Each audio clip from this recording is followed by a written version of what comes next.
Good morning and welcome to Week 8 of the HoopSeen Invitational League. I'm joined once again with League Commissioner Eric Ellington and Mr. HoopSeen himself, Robert Alfonso Jr. I'm Mike Eddy, and we are talking hoops this morning. And so let's recap the games. We're going to start with 3rd and 4th grade division. Across the board, all age groups, it was very competitive today.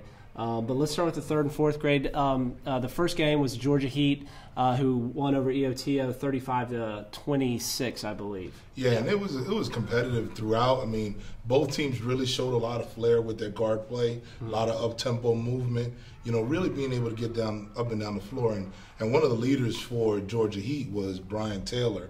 He had 16 points, was very aggressive, very, very into, setting the tempo for the team. And for EOTO, they had Jordan Brown.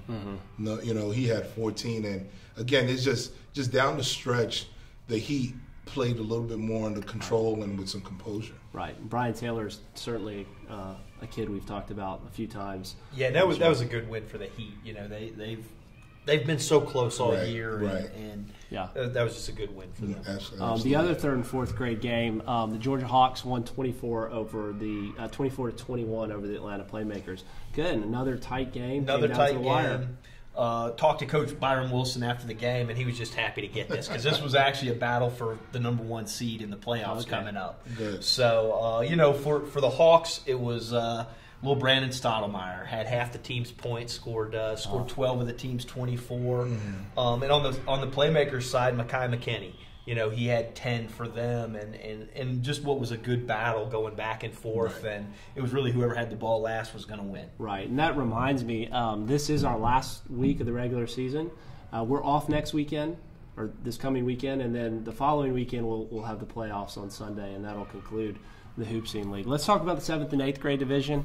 We had the Hawks Blue 62-50 over the North Georgia Elite. I'm a little surprised by that score, by the win. North Georgia Elite's been so strong. Well, talk about that game. Well, part of it is because you have the 7th and 8th grade group mixed in. Right. And while the North Georgia Elite has shown that they can compete at that level, they have also added some new pieces who they've been trying to fit in this week.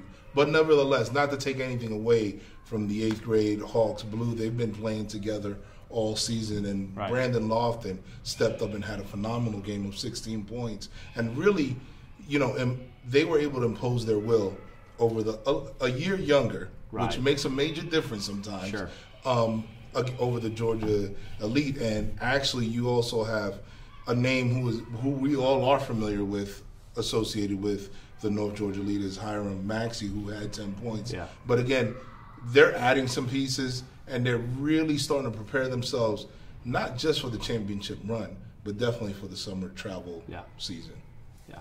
Let's move to the other 7th, 8th grade game that was really highly contested, and that was the Georgia Heat 66-54 over Hawks Blue.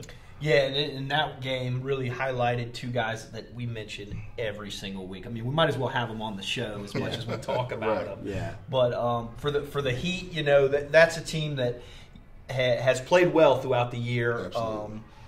And they were led by Brandon Barron. Right. We talk about him every week. He had 18, and for the Hawks, once again, it was Byron Wilson the second. Correct. 23 points. Just does everything. So those two guys are guys we talk about week in and week out. They're just both really gifted players and two good teams. Right. Now, maybe the most exciting game was in the 6th grade division, where we had an overtime victory. The Georgia Hawks won 58-54 in overtime over the Atlanta Attack. That was a great game. So let's talk about that one. Yeah, no, that was phenomenal. It was close the whole time, and never got within 4 or 6 points away either side. And really did come down to defense and free throws. Right. For the Georgia Hawks, Micah Smith had 16 points. Right. Had a phenomenal game, and a guy for the Attack that probably would have been our player of the week. Coach didn't put his last name on the score sheet, but Bryce, if you're out there, you had 29 points. Yes, that's phenomenal. He had a phenomenal game, and that really was. It came down to basically the Atlanta Attack had a shot at the end, didn't make it. then the Hawks hit some free throws to pull it away. Right. Unfortunately, we don't know every kid's name. We do rely a lot on the score sheets to figure out who is who. So we encourage the coaches to fill those out, but they don't always get completely filled out. We did have the player of the week, though, from the Atlanta Playmakers, and that was Miles Davis, who played a great game. He had 20 points. We do have another video up of Eric's interview with him. That's also on HoopSeen. But that concludes our show for the day. Thanks for joining us. Remember to follow us on Twitter at HoopSeen, at SSA Sports. And we'll see you in 2 weeks for the final show and the final games of the HoopSeen Invitational League. Thanks for joining us.